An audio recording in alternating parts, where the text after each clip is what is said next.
대로 불러주시니 감사합니다. 하나님 아버지, 선한 목자 되신 주님의 끝없는 사랑을 더욱더 알게 되는 시간이 될 수 있도록 함께하여 주옵소서. 시작하는 시간 주님께 올려드립니다. 마치는 시간까지 우리와 함께하여 주옵소서. 이 모든 말씀 선한 목자 되신 예수님 이름으로 기도드립니다. 아멘. 다시 한 번 더 금요 경배와 찬양 예배에 오신 모든 성도님들을 주님의 이름으로 환영하고 축복합니다.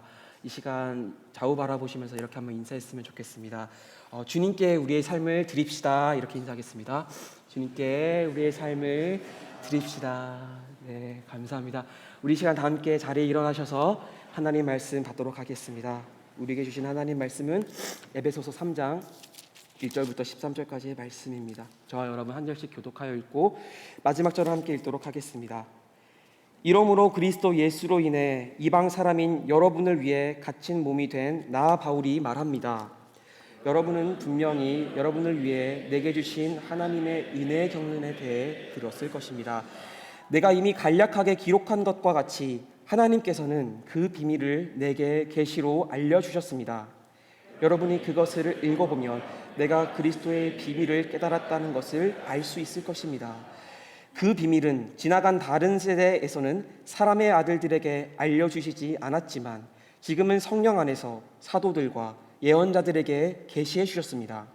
그 비밀은 이방 사람들도 복음을 통해 그리스도 예수 안에서 함께 상속자들이 되고 함께 지체들이 되고 함께 약속의 참여자들이 되는 것입니다.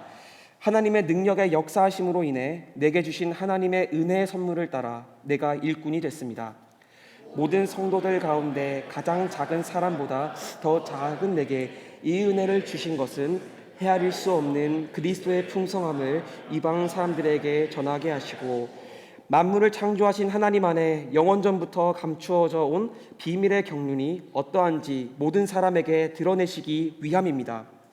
이는 이제 교회를 통해 하늘에 있는 권력들과 권세들에게 하나님의 무한한 지혜를 알리시려는 것이니 이것은 그리스도 예수 우리 주 안에서 이루신 하나님의 영원한 계획에 따른 것입니다. 우리는 그리스도 예수 안에서 그리스도를 믿음으로 확신 가운데 담대하게 나아갈 수 있습니다. 함께 읽겠습니다. 그러므로 여러분을 위해 내가 당한 환난 때문에 여러분이 낙심하지 않기를 당부합니다. 이는 여러분에게는 영광입니다. 아멘. 기도하겠습니다. 하나님 아버지 감사합니다. 하나님의 말씀을 이 시간 우리의 마음으로 겸손하게 받습니다. 하나님이 말씀을 통해 그리스도께 묶여 있을 때 우리가 얻을 수 있는 참된 자유를 발견하며 우리에게 주님께서 약속하신 풍성한 삶을 누리며 살아가는 우리 될 수 있도록 함께하여 주옵소서. 이 모든 말씀 우리의 모든 것 되시는 예수님 이름으로 기도드립니다. 아멘. 자리에 앉으셔도 좋습니다. 잠시 물 한 잔만 하고 시작하도록 하겠습니다. 네, 저는 오늘 여러분들과 함께 묶여 있을 때 누리는 자유라는 제목으로 함께 하나님 말씀을 나누고 싶습니다. 어제 미국 인디펜던스 데이는 잘 보내셨는지 모르겠습니다. 저는 어제 처음으로 미국에서 이제 인디펜던스 데이를 경험했습니다. 보스턴에 있는 찰스 리버 플래나드 그쪽에 가서 저녁도 먹고 또 불꽃놀이를 보려고 이렇게 갔는데 미국의 스케일에 다시 한 번 더 놀랐습니다. 무엇이 그렇게 많고 무엇이 그렇게 화려한지 참 많이 놀랐습니다. 사람이 너무 많아가지고요. 경찰들이 이게 교통을 통제하는 바람에 찰스 리버 안쪽으로는 들어가지 못하고요. 바깥쪽에서 이렇게 불꽃놀이를 봤습니다. 저녁 10시 30분부터 11시까지 쉴 새 없이 폭죽이 막 이렇게 터지더라고요. 근데 이렇게 쉴 새 없이 이렇게 터지는 불꽃을 보면서 뭔가 이렇게 막혀있던 것이 이렇게 뻥 뚫리고 나를 막고 있는 무언가를 이렇게 뚫어버리는 그런 좀 시원함을 느꼈습니다. 제가 상상력이 많잖아요. 그래서 보면서 참 좋다 하면서 이렇게 멍하니 보고 있었어요. 그리고 이제 불꽃이 하늘에서 터질 때 이게 별 모양으로 이렇게 바뀌잖아요.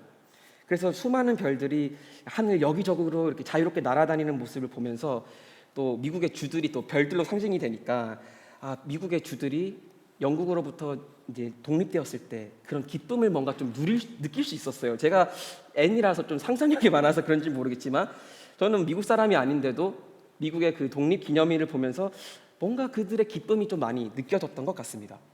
그래서 이제 불꽃놀이가 끝나자 이제 사람들이 막 소리를 치면서 이렇게 환호를 하더라고요. 근데 저도 모르게 같이 와 그러고 있는 거예요.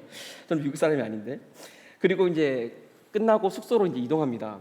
미국인들이 곳곳마다 거리마다 악기도 연주하고 노래도 부르고 춤을 추는 거예요. 그래서 저는 이제 그 거리에서 미국의 어떤 독립의 기쁨, 자유를 누리는 것이 얼마나 큰 기쁨인가라는 것을 조금 묵상할 수 있었습니다. 제가 이 얘기를 하는 이유는요, 우리는 자유라는 것을 생각할 때 이렇게 생각합니다. 무엇의 지배로부터 벗어나는 것. 그래서 미국은 영국의 지배와 간섭에서 벗어나는 것을 독립이라고 생각하고, 그럴 때 그들이 자유를 얻을 수 있다라고 생각했습니다. 한 나라의 독립뿐만 아닙니다. 방학을 맞이한 학생은 수업과 과제에서 벗어나 드디어 자유를 얻었다고 생각합니다. 저도 미국의 긴 여름 방학에 매우 감사하고 있습니다. 제가 이렇게 긴 여름 방학을 누리고 있는 것을 한국에 있는 제 많은 친구들이 부러워하고 있습니다. 특히 어린 자녀를 둔 친구들이 있어요. 저에게 이렇게 말합니다. 혼자일 때 많이 즐겨. 그러면서 이렇게 꼭 덧붙여요. 나도 정말 단 하루라도 내 시간을 가지고 싶다 라며 하루라도 자기 자녀를 누가 좀 봐줬으면 좋겠다라는 말을 저에게 하곤 합니다. 육아는 퇴근이 없으니까요, 그렇죠? 친구가 물론 농담 삼아 한 말이겠지만 물론 진심도 좀 섞여 있겠죠. 그 얘기가 조금은 이해가 됐습니다. 왜냐하면 우리는 자유를 생각할 때 우리를 얼매고 있는 무엇으로부터 벗어나는 것, 그리고 벗어날 때 비로소 누릴 수 있는 것이라고 생각하기 때문입니다. 그리고 지금 에베소 교회 편지를 쓰는 바울은 감옥에 갇혀 있습니다. 한 장소에 묶여 있어요. 그리고 그는 오늘 본문 첫 부분에서 이렇게 말합니다. 에베소서 3장 1절입니다. 그러므로 그리스도 예수로 인해 이방 사람인 여러분을 위해 갇힌 몸이 된 나 바울이 말합니다. 바울은 이동이 자유롭지 않습니다. 죄수입니다. 묶여 있습니다. 그리고 군인들의 감시도 받고 있어요. 군인들의 눈에 자신의 행동이 묶여 있고 제약을 받고 있습니다. 바울은 자유롭지 않습니다. 그런데 신기한 건요, 말씀을 살펴보면 살펴볼수록 바울은 그 누구보다 자유롭다는 것을 우리는 발견할 수 있습니다. 왜 그럴까요? 제가 에베소서 3장 1절을 NLT 영어 성경으로 한번 찾아왔습니다. 이렇게 되어 있죠. 보시면 아시겠지만 바울은 지금 자신을 누구의 죄수라고 묘사하냐면 로마 황제의 죄수도 아니고 자신은 그리스도의 죄수가 되었다라고 말을 합니다. 그는 지금 그리스도께 묶여 있습니다. 그는 지금 로마 황제 때문에 로마 감옥에 갇혀 있는데 이 상황을 바울은 이렇게 말하는 겁니다. 나는 그리스도께 묶여 있다. 그의 삶이 감옥이라는 공간에 완전히 묶여 있는 것처럼 자신이 지금 그리스도께 완전히 속해 있다. 나는 그리스도의 노예가 되었다. 죄수가 되었다라고 말을 하고 있어요. 그런데 우리는 자유를 뭔가로부터 벗어난 사회 속에서 살고 있는 우리는 당신의 삶은 그리스도께 완전히 묶여 있습니다라는 말을 들으면 뭔가 나의 자유를 제약당하는 그런 느낌을 받습니다. 그리스도께 여러분의 삶이 완전히 종속되어 있어야 합니다라는 말을 들으면 그건 너무 좀 과한 거 아닌가요? 뭔가 불편하게 느껴지기 마련입니다. 왜냐하면 우리에게 자유는 어떤 속박, 족쇄로부터 벗어나는 것이니까요. 그런데 바울은 지금 그리스도께 자신의 삶이 온전히 묶여있기 때문에 자신은 모든 것에 대해 자유롭다라고 말을 합니다. 그러면 바울이 그리스도께 묶여있기 때문에 누리는 자유는 무엇일까요? 저는 오늘 본문을 통해 그리스도께 묶여있을 때 누리는 자유가 무엇인지 구체적으로 세 가지로 나누어 말씀드리겠습니다. 첫 번째, 그리스도께 묶여있는 자유는 비밀을 나눌 수 있는 자유입니다. 두 번째, 그러한 자유는 어떤 상황 속에서도 나 자신을 잃지 않는 자유인 것입니다. 그리고 마지막 세 번째로 이러한 자유를 얻게 된 근본적인 원인에 대해 말씀드리겠습니다. 하나씩 살펴보며 은혜를 나누도록 하죠. 첫 번째입니다. 그리스도께 묶여있는 자유는 비밀을 나누는 자유입니다. 에베소서 1장 1절부터 2절부터 3절까지의 말씀입니다. 여러분은 분명히 여러분을 위해 내게 주신 하나님의 은혜의 경륜에 대해 들었을 것입니다. 내가 이미 간략하게 기록한 것과 같이 하나님께서는 그 비밀을 내게 계시로 알려주셨습니다. 바울은 지금 하나님께서 자신에게 이방인들에게 전달해야 할 은혜의 경륜, 비밀, 그리고 계시를 주었다라고 말을 하고 있어요. 그리고 하나님이 바로 자신에게 그 비밀을 주었다라고 강조합니다. 또한 본문 4절에서는 바울은 이러한 비밀을 이방인들이 잘 이해할 수 있도록 편지를 쓰며 비밀의 내용을 나눴다라고 말을 하고 있어요. 그리고 바울은 자기가 얻은 이 비밀, 계시, 통찰력을 이방인들도 깨닫게 되기를 간절히 바라고 있습니다. 이처럼 바울은 아주 담대하게 비밀을 나누고 있어요. 그 비밀의 내용이 본문 6절에 나와 있습니다. 함께 읽어보도록 하겠습니다. 본문 6절입니다. 시작. 그 비밀은 이방 사람들도 복음을 통해 함께 지체들이 되고 함께 약속의 참여자들이 되는 것입니다. 자, 비밀의 내용은 이렇습니다. 이방인들이 유대인과 함께 하나님의 약속에 참여하는 자들이 되고요, 한 가족이 되고 하나님의 유산을 나누는 공동 상속자가 되는 겁니다. 원래 이방인들은 하나님의 풍성한 약속과 유산과는 상관없는 외인들이었습니다. 그런데 하나님께서 복음을 통해 이방인들을 가족 구성원으로 입양해 주셨어요. 자, 입양된 자녀는 친자녀와 함께 부모의 유산을 물려받을 수 있는 법적 효력을 갖게 됩니다. 왜냐하면 공동 상속자가 되었기 때문이죠. 그래서 입양된 자녀는 친자녀와 똑같은 지위를 얻게 되었습니다. 마찬가지입니다. 가족도 아니었고요, 완전히 남이었던 이방인들이 복음으로 인해서 유대인과 똑같은 지위를 얻었습니다. 그리고 이제 유대인들은 한때 남이었던 이방인들과 함께 하나님의 축복과 약속들을 나눠야 합니다. 공동 상속자니까요. 그런데 유대인 입장에서 이방인들과 함께 그들이 자신과 동등한 지위에서 하나님의 약속과 축복을 함께 나누는 공동 상속자가 된다는 것은 꽤나 받아들이기 힘든 것이었습니다. 왜냐하면 이제 자신만이 받아야 하는 상속을, 하나님의 축복을 나눠야 하는 것이거든요. 그렇다면 이 유대인들은 이런 생각을 했습니다. 뭔가 빼앗기는 기분이 들었습니다. 예를 들어 보겠습니다. 한 부자 아버지가 있습니다. 그리고 그 부자 아버지 밑에서 한 외동 아들이 자랐습니다. 그 아들은 혼자 아버지의 많은 재산을 물려받고 또 아버지의 지위와 직책을 자연스럽게 물려받게 될 것이었습니다. 외동 아들로 아버지의 사랑을 독차지하고 또한 최고 수준의 후계자 교육도 받고 있었을 겁니다. 그런데 어느 날 그 아버지가 길가에 버려진 어떤 아이를 데려와 양자로 삼습니다. 이제 그 아이는 법적인 가족 구성원이 되었습니다. 또한 아버지는 그를 친자녀 버금가게 사랑해주고 좋은 교육도 시켜줍니다. 정성을 다해 키웁니다. 그리고 그 아이는 빠른 속도로 아버지가 가르쳐주는 모든 것들을 배우며 아버지의 인정과 칭찬을 받습니다. 그러면 그 친아들은 어떤 느낌이 들까요? 아마 자신의 것을 도둑 맞았다는 느낌을 받게 될 것입니다. 자신이 받아야 하는 사랑을 빼앗겼다고 생각해요. 자기가 혼자 다 물려받을 수 있는 재산을 이제 한때 남이었던 그 아들과 나눠야 합니다. 양자와 나누어야 해요. 아버지의 지위와 직책 또한 위협을 받을 수 있습니다. 본인이 그러한 능력이 되지 않는다면요. 그러면 이렇게 본인이 마땅히 가질 수밖에 없었던 것을 지금 이 친아들은 양자 때문에 빼앗길 수도 있습니다. 그러면 도둑 맞았다라고 느끼는 거죠. 그래서 뭔가 빼앗긴 기분이 드는 거예요. 이것이 바로 유대인들이 이방인 그리스도인들에게 느끼는 감정이었습니다. 이방인들은 외인이었습니다. 그런데 아무런 자격이 없는 그들을 하나님께서는 복음과 하나님의 은혜로 하나님의 가족으로 갑자기 입양시켜 주셨어요. 그리고 이제 유대인들에게 이렇게 말하는 겁니다. 너희들은 이제 이방인들과 함께 나의 축복과 약속을 나누어야 한다. 그런데 이방 유대인들 입장에서 이거는 정말 이해를 할 수 없는 것이었거든요. 그래서 유대인들은 이방인 그리스도인들에게 자신들과 같이 할례를 받고 갖가지 율법을 지키며 자격을 갖추어야 한다고 주장한 것입니다. 누가복음 15장에서 돌아온 둘째 아들의 얘기를 우리가 잘 알고 있습니다. 둘째 아들이 이제 탕자가 되고 돌아옵니다. 아버지가 거대한 파티를 열었습니다. 첫째 아들은 어떻게 했죠? 분노했습니다. 왜냐하면 이미 둘째 아들은 아버지의 유산을 다 가져갔고요, 다 소비했고요, 이제 아들의 자격도 없는 자입니다. 그런데 그 아버지는 그 둘째 아들을 아들의 지위로 회복시킵니다.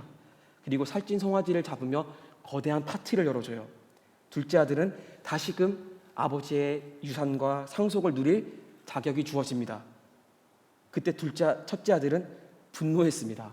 왜냐하면 자신에게는 염소 새끼 한 마리도 안 줬다면서 그런 망나니 같은 둘째 아들을 위해 살찐 송아지를 잡는 것은 말도 안 된다라고 해요. 첫째인 자기가 받으면 더 받아야 되는 건데 새끼 염소 한 마리도 받지 못한 자신과는 비교되게 둘째 아들은 살찐 송아지를 얻게 됩니다.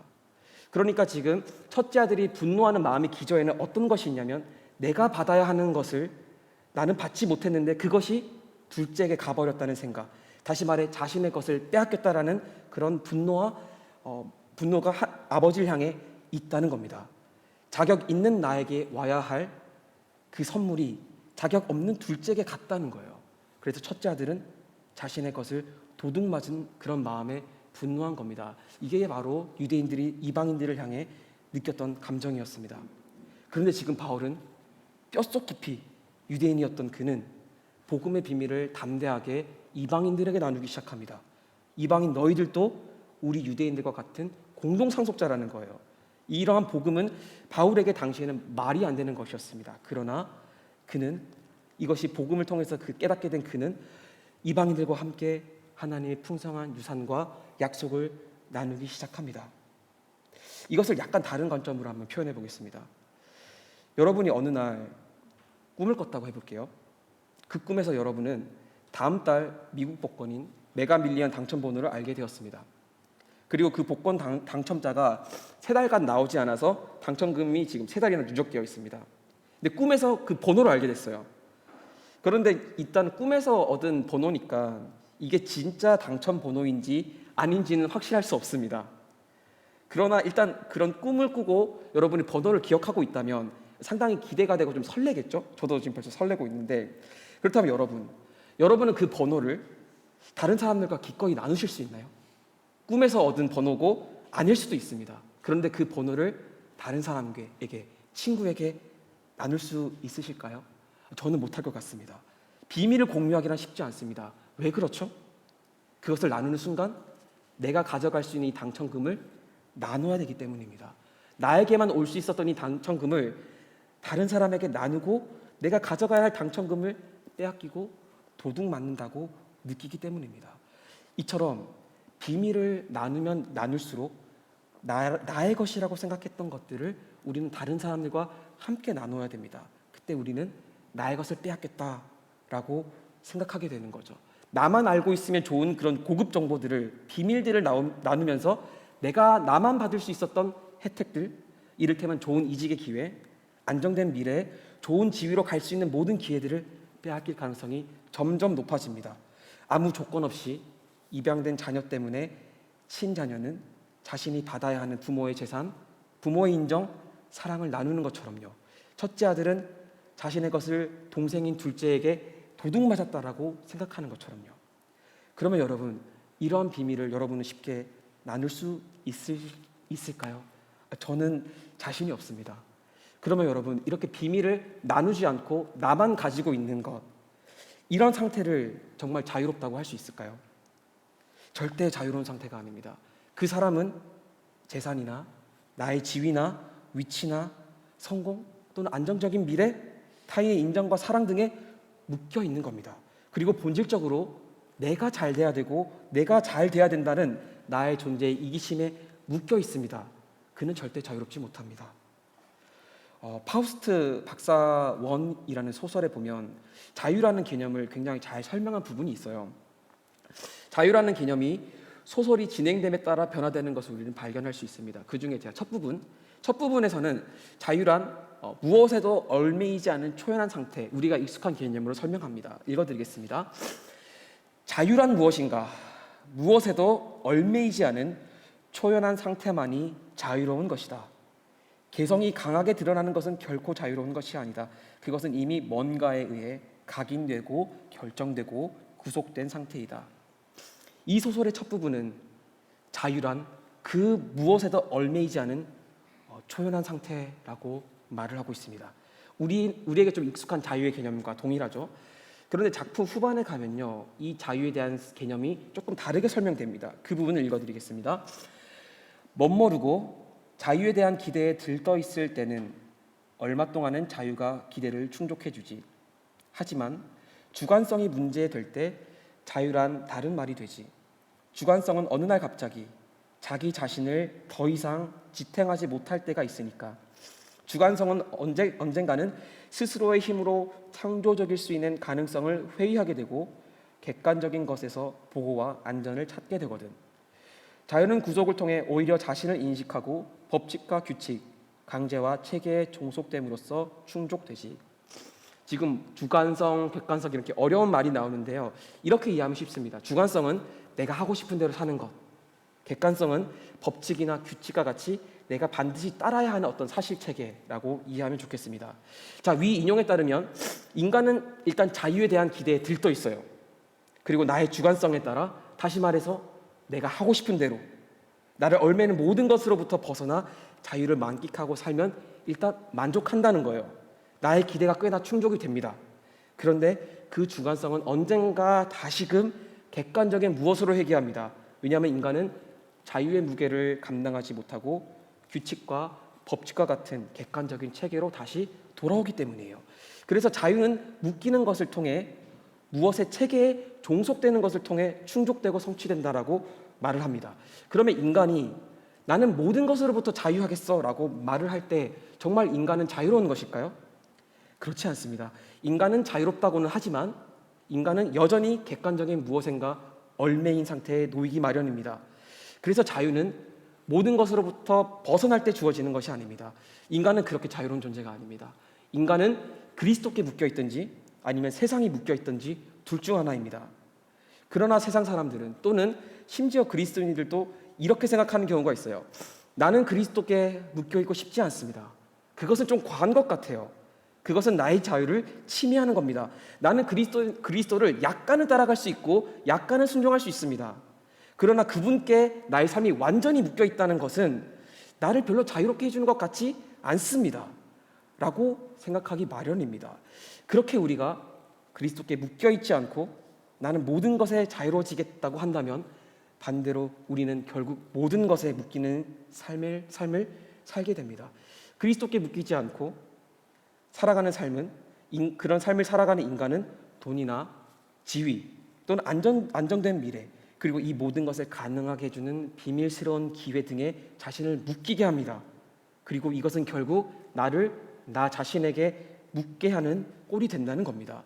이렇게 인간은 모든 것에 열려있고 자유롭다고 생각하지만 오히려 모든 것에 묶이고 자유롭지 못합니다. 그러나 우리가 그리스도께 묶여 있다면 우리는 모든 것에 자유로울 수 있습니다. 바울은 지금 비밀을 나눕니다. 스스로 발벗고 나서서 많은 이방인들을 공동 상속자로 만들고자 합니다. 바울은 지금 복음을 나누며 자신의 것을 도둑맞고 빼앗긴다고 생각하지 않습니다. 왜냐하면 그는 그리스도의 죄수로서, 그리스도께 묶여 있음으로써 자신의 모든 것이 그리스도의 것이며 그리스도의 은혜의 풍성함이 무엇인지 알고 있기 때문입니다. 이처럼 그리스도께 묶여 있음으로 인해 우리가 얻을 수 있는 자유는 비밀을 나눌 수 있는 자유이며, 이것은 결국 나로 하여금 세상 모든 것에 대해 자유롭게 만듭니다. 우리는 자유를 가장 최고의 가치로 삼고 있는 미국에서 살고 있습니다. 미국 독립기념일을 맞아서 많은 미국인들이 자유의 기쁨을 누립니다. 하지만 그들은 무엇인가 묶여 있습니다. 자유는 무엇으로부터 벗어날 때 가능한 것이 아닙니다. 자유는 내가 할 수 있는 것을 할 때 누릴 수 있는 것이 아닙니다. 우리가 그리스도께 묶여 있을 때, 그때 우리는 진짜 모든 것에 대해 자유로울 수 있습니다. 이처럼 자유는 그리스도께 구속되고 종속될 때 비로소 충족됩니다. 두 번째입니다. 그리스도께 묶여있는 자유는 어떤 상황에서도 자기 자신을 잃지 않는 자유를 얻게 합니다. 에베소서 3장 1절을 제가 영어 성경과 우리말 성경으로 가져왔는데요. 보도록 하겠습니다. 자, 영어 성경을 보면 I, Paul이라고 되어 있죠. 많은 영어 성경에서 이 부분을 I, 그 다음에 Paul, 주어를 두 개를 지금 연달아서 쓰고 있어요. 한국말 성경도 마찬가지입니다. 나 바울은, 많은 한국말 성경도 나 바울은 이라고 쓰고 있습니다. 그런데 바울이 이렇게 나 바울은 이라고 말하는 표현은 생각보다 그렇게 많은 표현이 아닙니다. 굉장히 흔하지 않은 표현이에요. 근데 지금 바울은 감옥에 갇혀있는 순간에서 나 바울은 이라고 아주 강력하게 자신의 정체성을 드러냅니다. 바울의 정체성은요, 감옥이라는 상황에 결단코 무너지지 않았습니다. 바울은 감옥에 있는데도요, 여전히 나는 바울이다라고 아주 자신감 있게 자신의 정체성을 드러냅니다. 왜냐하면 그의 정체성은 자신의 업적이나 성취도에 달려있지 않았기 때문입니다. 여러분, 만약 바울이 사역자로서 자신의 사역적 성취에 따라 자신의 정체성을 세워갔다면 그는 무너졌을 겁니다. 그가 열심을 다해 여러 곳에서 복음을 전하고 교회를 세웠던 대부분의 교회는 문제투성이었습니다. 고린도 교회는 파벌, 성적 문란함으로 인해 교회 같지 않은 교회의 모습이었습니다. 갈라디아 교회는 이단이 침투하고 교회적인 혼란 속에 있었습니다. 에베소 교회는 바울이 가장 오랫동안 사역한 곳이었는데요. 이곳은 이방인과 유대인 성도들이 서로 다투고 있습니다. 바울이 만약 자신의 정체성을 자신의 사역자로서의 어떤 성취도에 따라 세워갔다면 그는 감옥 속에서 무너졌어야 했습니다. 왜냐하면 그의 사역은 실패로 보였거든요. 그러나 바울은 무너지지 않았습니다. 오히려 바울은 감옥 속에서도 나 바울은 이라며 매우 당당해합니다. 왜냐하면 바울은 외부 상황에 따라 자신의 정체성을 세워가고 있지 않아요. 그리스도께 묶여 있음으로 인해, 그리고 복음으로 인해 확립된 정체성은 겸손하지만 담대한 정체성입니다. 다시 한번 말씀드리겠습니다. 복음으로 인해 확립된 정체성은 겸손하지만 담대한 정체성입니다. 본문 8절입니다. 함께 한 목소리로 읽어봤으면 좋겠습니다. 시작. 모든 성도들 가운데 가장 작은 사람보다 더 작은 내게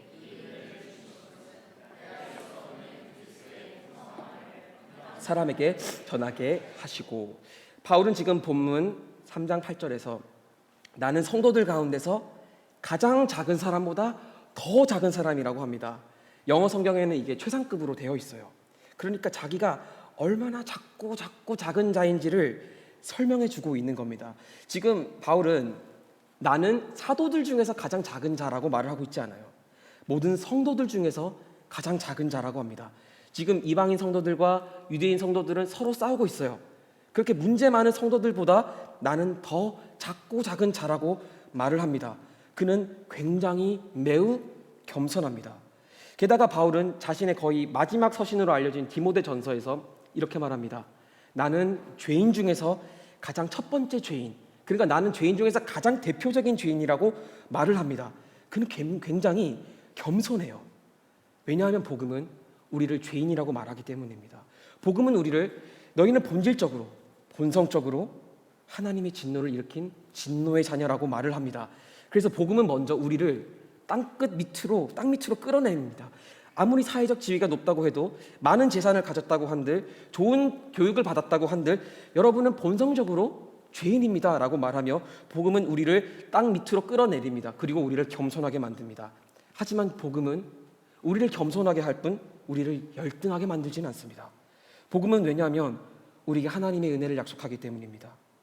복음은 우리가 창조주 하나님의 사랑을 받은 자녀가 되었다고 선언합니다. 우리가 어떤 행동을 잘해서 어떤 조건을 갖춰서 그렇게 될 거라는 게 아니에요. 우리가 어떤 바른 행동을 해야 자녀로 입양된다는 게 아닙니다.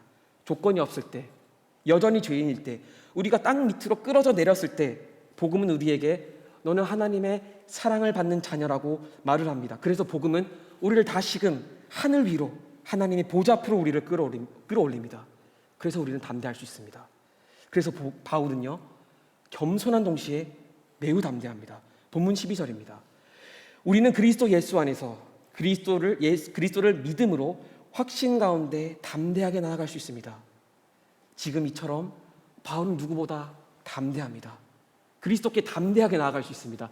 그는 감옥이라는 상황에 묶여 있고요, 어딘가에 묶여 있고 매맞고 감치를 당하는 상황 속에서도 주눅들지 않았습니다. 그는 담대합니다.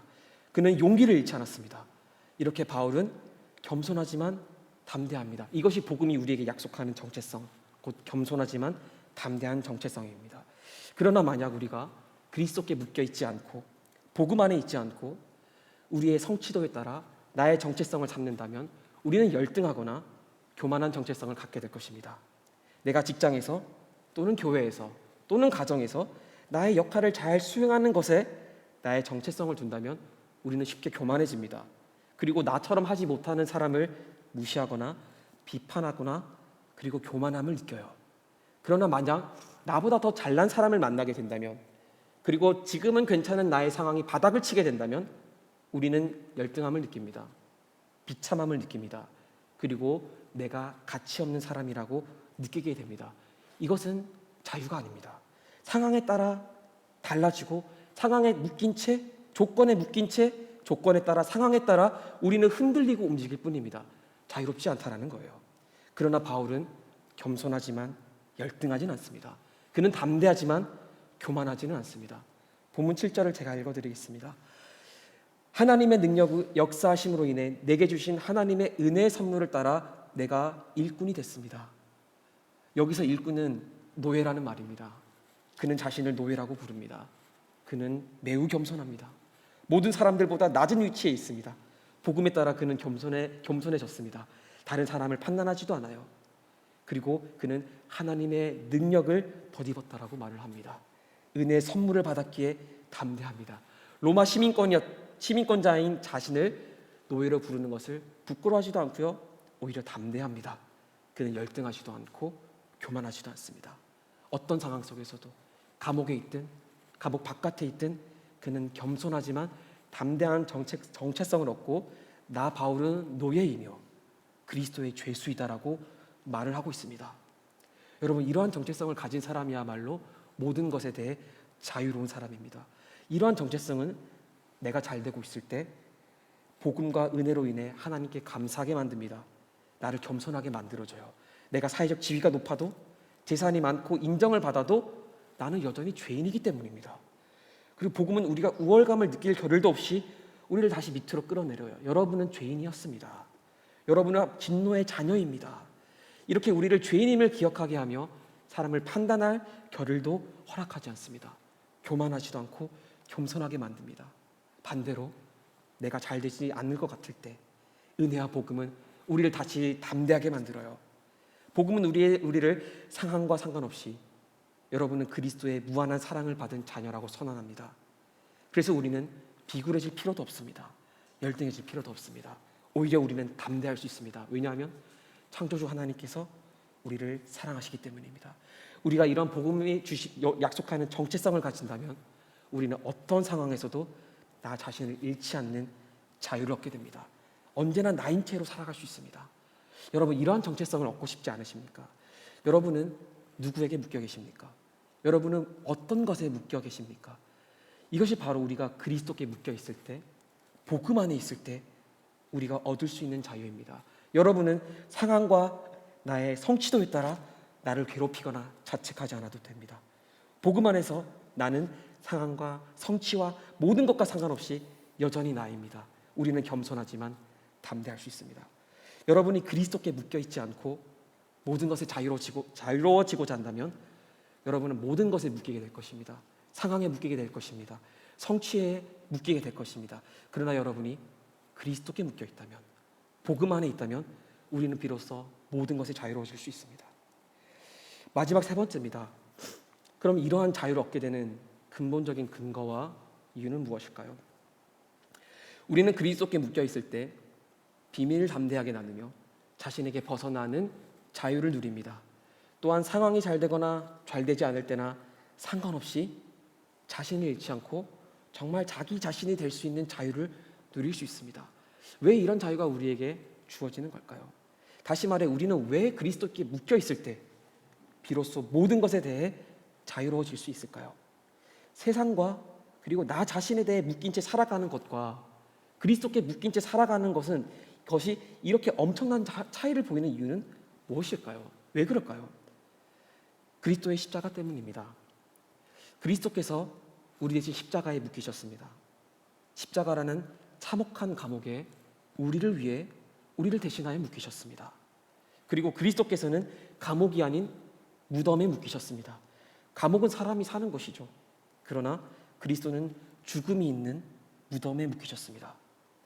그리고 그리스도께서는 삼위 하나님과 교제에서 끊어지는 고통 가운데 묶이셨습니다. 그것이 지옥의 고통이었습니다. 제가 마지막으로 파우스트 박사에 나오는 지옥의 내용을 조금 더 소개해드리고 싶어요. 잘 들어보십시오. 읽어드리겠습니다. 지옥은 말로 표현될 수 없고 존재하기는 하되 신문에 보도하듯이 알릴 수 없고 대중에게 알릴 수 없다. 다만 지하세계, 지하실, 초롱성, 아무 소리도 들리지 않는 곳, 망각의 세계, 구제불능 등의 빈약한 상징어로 표현될 수 있을 뿐이지 지옥에 관한 이야기는 상징적인 표현에 만족해야 하네. 거기서는 모든 것이 중단되니까. 지옥에서는 모든 것이 중단된다는 사실, 그 어떤 자비나 은총 혹은 보살핌도 효력을 잃는다는 사실을 믿지 못하는 거예요. 그리스도께서는 물론 지옥에 가진 않으셨지만 삼위 하나님과 교제에서 끊어지는 지옥의 버금가는 모든 것으로 끊어지고 중단되는 고통을 겪으셨습니다. 그리스도께서는 모든 고통에 의해 묶이셨습니다. 우리가 그리스도께 벗어나고 우리를 속박하는 모든 것으로부터 벗어나는 자유는요, 결국 우리를 지옥으로 이끌게 될 것입니다. 지옥은 모든 것이 중단되는 곳, 모든 것이 단절되는 곳입니다. 거기는 사랑도 중단되고요, 역설적이게도 자유도 중단됩니다. 모든 것에 자유롭게 되기를 원했던 사람은 결국 자유를 모두 잃게 될 것입니다. 그러나 그리스도께서는 우리를 대신하여 묶이심으로 우리가 받아야 할 모든 고통을 받으셨습니다. 이처럼 그리스도의 십자가는 우리가 그리스도께 묶인다고 한들 우리로 하여금 자유를 잃게 하지도 않고요, 우리를 잃게 하지 않을 것이라고 약속하는 가장 강력한 근거가 됩니다. 왜냐하면 십자가는 우리를 향한 그리스도의 사랑의 완성이기 때문입니다. 그래서 여러분, 우리는 기쁨으로 그리스도께 묶일 수 있습니다. 우리가 그리스도께 묶인다면 우리는 우리의 삶을 잃어버리지 않게 될 것입니다. 우리는 우리 자신을 잃지 않게 될 것입니다. 오히려 우리는 그리스도께 묶임으로 인해서 그리스도께서 약속하신 완전하고 풍성하고 자유롭고 행복한 삶을 살게 될 것입니다. 여러분, 이러한 자유를 얻고 싶지 않으십니까? 여러분, 이러한 자유가 그리스도 안에 있습니다. 그리고 그리스도께서 우리를 부르십니다. 그리스도께 묶이는 삶을 기쁨으로 살아갑시다. 나 자신을 기쁨으로 내려놓읍시다. 그때 우리는 그리스도께서 약속하신 진짜 삶을 살아가게 될 것입니다. 함께 찬양하고 기도하도록 하겠습니다.